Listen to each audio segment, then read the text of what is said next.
उठाइए ना। जीजा जी, ए जीजा जी। हाँ जी, के बोला था? ए जीजा जी, हम भुला गइल हन। भुला गइल हूँ तय में हम क्या करी?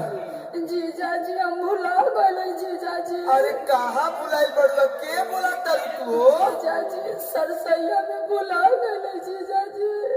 अरे के बोला था रे? के कौन साली हवे? कहाँ भुलाई पड़े? कहाँ पकता रे? जीजा जी, कहाँ बोल बोल। जीजा जी, हम भुला गए। अरे बताई बे, काहे हमर खून पियत रे? क्या बोला था से तू?